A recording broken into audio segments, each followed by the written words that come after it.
Merci beaucoup, Monsieur l'ambassadeur. Nous allons passer à la dernière intervention du panel, comme de la matinée. Monsieur Julien Buron de Santis, vous avez 15 minutes.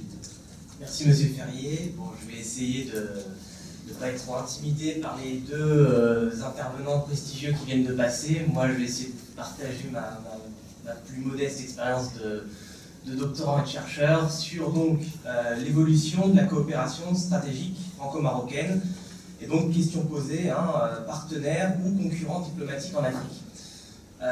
Laissez-moi d'abord commencer par une citation de M. Fathallah Sejilmassi, ancien ambassadeur du Maroc en France, qui nous dit ceci: « Les liens entre le Maroc et la France sont si étroits qu'il n'est pas aisé de les qualifier. Certains parlent de partenariat d'exception, d'autres qualifient ces relations de privilégiés ou encore d'exemplaires. Les qualificatifs ne manquent pas. C'est dire l'importance des relations qui unissent les deux pays. » Le but de cette intervention, c'est d'essayer de montrer, depuis donc le retour du Maroc sur la scène africaine, en particulier économique, eh bien, comment la France s'est replacée, s'est réadaptée, et est-ce que ce repositionnement a entraîné des mutations dans le partenariat entre les deux pays, qui, comme on le sait, est inscrit dans une longue tradition. D'abord, laissez-moi passer par un tout petit préambule économique. L'Afrique, entre les deux pays aujourd'hui, entre le Maroc et la France, c'est l'objet d'un double intérêt. D'un côté, pour le Maroc, elle devient, comme on le sait, comme cela a déjà été dit, le théâtre d'action d'une diplomatie économique ambitieuse et qui a depuis longtemps considéré l'Afrique subsaharienne comme une zone où elle pouvait s'étirer, comme l'a montré aussi Mademoiselle Abourabi d'ailleurs, et donc un lieu où elle pouvait compenser peut-être une certaine faiblesse sur la façade méditerranéenne, pour les raisons qu'on connaît. De l'autre côté, pour la France, l'Afrique subsaharienne, ces 10 dernières années, a été un peu boudée. Mais elle redevient attractive. Donc elle a été boudée économiquement par l'entrepreneuriat français. Je rappelle qu'entre 2000 et 2011, la part de marché de la France en Afrique subsaharienne est passée de 10,1% à 4,7%. C'est quand même considérable comme réduction. Et ça a laissé une réelle fenêtre d'opportunité pour d'autres pays qui ne disposaient pas traditionnellement d'une solide assise économique, diplomatique. Par exemple l'Inde, la Chine, le Brésil ou les pays du Golfe. Si on prend l'exemple chinois qui est très connu, durant la même période, 2000-2011, la part de marché de la Chine en Afrique, elle est passée de 2% en 90 à plus de 16% en 2011. Donc ces chiffres sont très connus, mais nous montrent bien l'inversement. Donc si vous prenez un graphique, on voit vraiment les courbes se croiser et s'inverser entre les pays traditionnels comme la France et un pays comme la Chine. De grands groupes français aussi, bien sûr, ont revendu ou ont cédé une partie de leurs filiales africaines, par exemple le groupe Pinot, qui a cédé sa grande filiale CFAO, pharmaceutique et automobile, à Toyota, par exemple. Et donc on peut dire que dans ce contexte, le Maroc a peut-être bénéficié, en quelque sorte aussi, d'un vide stratégique, en tout cas sur le plan économique, pour développer sa propre diplomatie, qu'il a étendue, et qui a été pour lui l'opportunité de réellement créer ces nouveaux liens. Donc on sait que plusieurs grands groupes sont présents maintenant au Maroc, groupes bancaires comme la Tijari Wafa, ou des groupes du BTP comme la Somagec, des groupes miniers comme la Nagem. Donc tous ces groupes sont depuis ces 10 dernières années des acteurs incontournables qui ont pu jouer sur l'absence des acteurs économiques traditionnels comme certains acteurs français. Il est donc par conséquent probable que cette conjoncture propre de pays, d'un côté détachement économique de l'Afrique subsaharienne pour la France et maintien, voire renforcement simultanément de son partenariat économique avec le Maroc dans la même période, a pu contribuer à l'expansion de la diplomatie économique du Maroc en Afrique. En moyenne, si on prend sur la période 2003-2012 la part des IDE français, des investissements directs à l'étranger, dans le total reçu par le Maroc, on a une moyenne de 40%. Donc c'est intéressant de voir que le partenariat franco-marocain économique s'est stabilisé, s'est maintenu, alors même qu'en Afrique subsaharienne, la France desserrait clairement son emprise. Et donc ça, c'est intéressant pour voir comment, justement, s'est tissé malgré tout une réelle stabilité franco-marocaine qui peut être profitable pour les deux pays.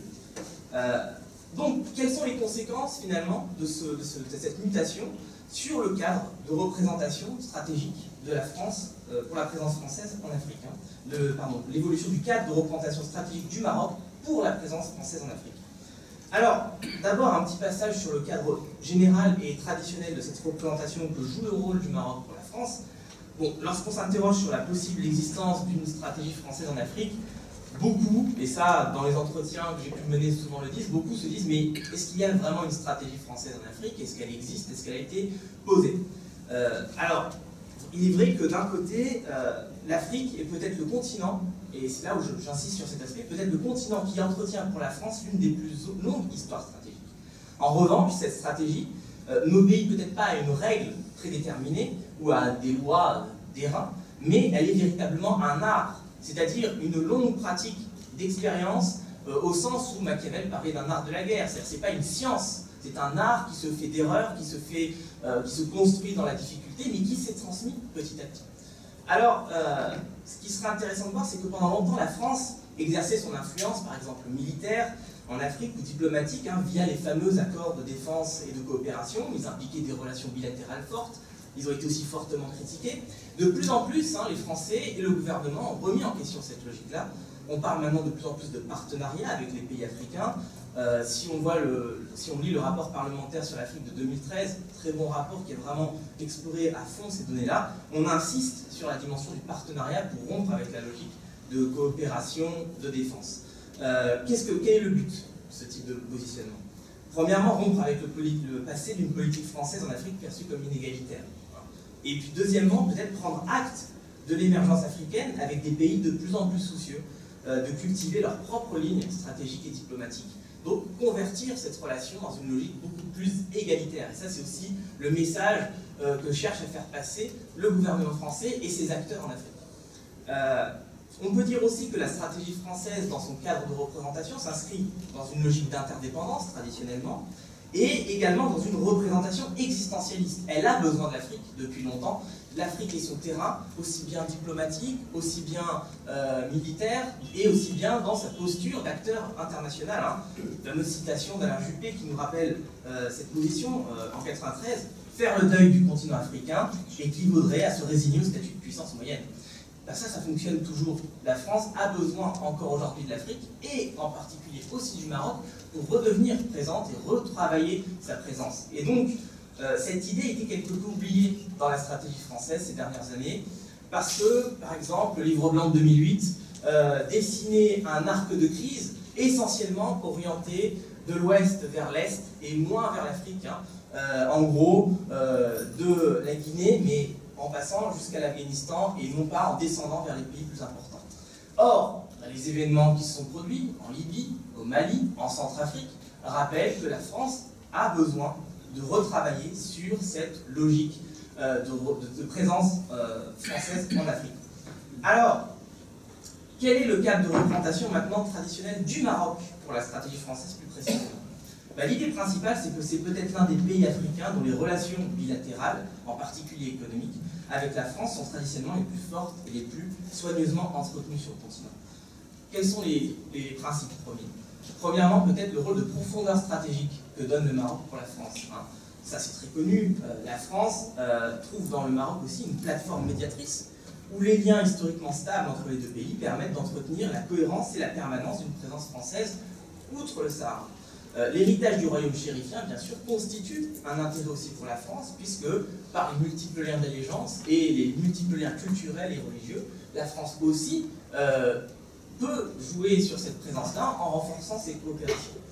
Le Maroc est également l'un des pays dont les standards économiques, administratifs sont les plus proches des nôtres en Afrique, et ça, il ne faut pas non plus l'oublier, du fait d'une culture de resserrement, de formation universitaire, de formation institutionnelle. Eh bien, on a au Maroc des intermédiaires qui nous comprennent bien et avec qui on peut travailler de manière beaucoup plus étroite qu'avec d'autres pays, et surtout de manière beaucoup plus efficace. Et puis, sur le plan plus militaire, il y a bien sûr une coopération qui est traditionnellement bien établie, dont la dernière situation remonte à un accord bilatéral de 1994, qui a été complété par un accord en 2005, et qui s'articule sur trois grands aspects: activité opérationnelle, soutien technique des matériels et formation spécialisée des personnels. Donc, la diversité de cet accord, si on regarde les accords de coopération de défense entre les différents pays d'Afrique, celui concernant la France et le Maroc est l'un des plus diversifiés et des plus complexes et ouverts sur tous ces aspects.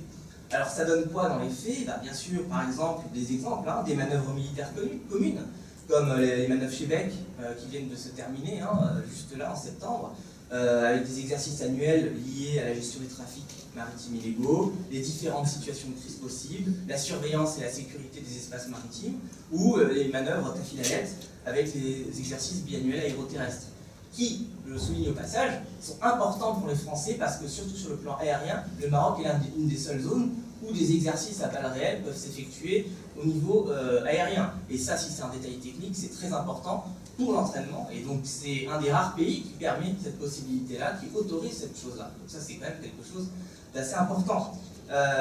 Alors, il y a aussi, bien sûr, sur le plan des resserrements des liens, ça c'est suite à 2005, la création d'une commission mixte franco-marocaine au niveau du chef d'état-major des armées en France, qui développe et favorise la coopération militaire bilatérale. Donc on voit que le bilatéralisme entre la France et le Maroc est loin de se terminer, qu'il se renouvelle sans cesse dans ses dynamiques. Ça a permis bien sûr entre autres des coopérations effectives sur différents théâtres d'opérations dans le monde et pas seulement en Afrique, Bosnie, Kosovo, Côte d'Ivoire, et donc elle a permis cette coopération de nombreuses évolutions. Enfin, un des derniers éléments traditionnels et en mutation mais qui se maintient de la coopération franco-marocaine en Afrique, ce sont les contrats d'armement et économie de défense qui favorisent aussi le lien économique et militaire entre les deux pays. Le Maroc constitue également donc, un contributeur important à l'économie de défense française par des contrats d'armement qui lient les deux pays. Entre 2002 et 2011, le montant total de ces contrats s'élevait à 1,5 milliard d'euros, la moitié environ pour des contrats inférieurs à 200 millions d'euros, l'autre moitié pour des contrats supérieurs, ce qui place le Maroc au 8e rang des pays bénéficiaires des contrats d'armement pour la France, ce qui fait partie quand même de quelque chose d'important. En comparaison, sur la même période, à l'échelle de l'Afrique du Nord, on avait donc un ensemble de contrats français de 2,4 milliards d'euros, donc le Maroc bénéficie, lui, bien d'une bonne moitié de ces contrats, ce qui est quand même important. Alors maintenant, les mutations, ce qui change dans cette stratégie de la France, du Maroc pour la France, qu'est-ce qui peut initier un changement? Excusez-moi si je vais un peu vite, j'essaie de rester dans le temps qui m'a imparti. Alors, déjà, peut-être qu'on est en train de passer de la coopération au partenariat. Le Maroc renforce aujourd'hui, de son côté, une coopération militaire et diplomatique avec les pays africains qui se fait sur sa propre ligne. Par exemple, comme elle le fait actuellement avec le Mali. Plus concrètement, cette coopération permet au Maroc, par exemple, d'avoir ses propres moyens de formation militaire et de développer de l'enseignement militaire par ses propres formations avec des pôles d'excellence au Maroc pour les officiers et les militaires africains. Le Maroc, la limite peut-être, c'est qu'il finance donc l'équivalent de ses propres écoles de formation, l'équivalent un peu de nos écoles nationales à vocation régionale, les ENVR, que la France a financées. Mais, alors ça c'est le petit regret des Français, c'est que ça ne se soit pas fait dans leur système. Et souvent, moi je sais ce qu'ils me disaient, on aurait bien aimé pouvoir participer de ce partenariat, mais en même temps c'est aussi une façon d'assumer sa propre ligne, ce qui peut être intéressant. Autre aspect, donc je termine rapidement, on indique que c'est bientôt fini. Sur l'aspect diplomatique, enfin, après l'aspect militaire, quelles sont peut-être les mutations? Le fait qu'on a donc une propre ligne de diplomatie économique, institutionnelle aussi, la création de l'équivalent de l'AFD en France, c'est-à-dire l'Agence marocaine de coopération internationale, est un événement majeur pour un pays comme le Maroc sur le théâtre africain, parce qu'il a sa propre politique de coopération, ce qui lui empêche de dépendre et d'être tributaire d'autres types de modèles, d'autres logiciels, donc ça c'est très important aussi.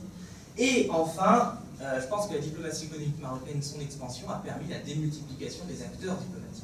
On n'est plus dans une diplomatie présidentielle ou hautement exécutive, comme du temps d'Hassan II. Aujourd'hui, est diplomate un entrepreneur, est diplomate un coopérant, un agent, un ingénieur, donc ça lui donne une formidable force de pénétration en Afrique subsaharienne. Alors, je ne parlerai pas du point noir qu'est l'OUA, parce que ça a été évoqué, mais c'est vrai que du coup, peut-être que là, vraiment, on voit clairement l'avenir si le Maroc arrive à revenir dans l'OUA aujourd'hui, pour pouvoir influer encore plus dans cette position. Je terminerai juste, donc pour respecter les 2 minutes qui me restent, toujours assez frustrant de couper ce qu'on dit. Quel scénario possible alors du coup sur l'évolution de ce partenariat? 3 possibilités il me semble. Un partenariat renouvelé entre la France et le Maroc, mieux à même d'inscrire les diplomaties dans des actions multilatérales. D'ailleurs, pas juste jouer sur le bilatéralisme, mais en Afrique, travailler sur le multilatéral à travers cette relation de confiance. Ça me semble intéressant. Ça, c'est le premier scénario possible. Le deuxième, c'est une redéfinition des intérêts communs des deux pays sur le continent afin de mutualiser leurs ressources diplomatiques, voire militaires. Le Maroc profite des fonds d'investissement français, et puis la France, de son côté, pourrait s'appuyer sur le Maroc pour retrouver une crédibilité en Afrique qu'elle a peut-être perdue ces dernières années, et jouer sur la carte qu'elle coopère avec et qu'elle a un partenariat avec un pays africain. Enfin, le troisième, plus négatif ou plus pessimiste, mais je ne le pense pas, une course à l'influence, principalement économique, au risque de voir les deux pays, à moyen terme, de passer du statut de partenaire à celui de concurrent. Mais ça, je l'espère pas. Je l'espère pas. Merci.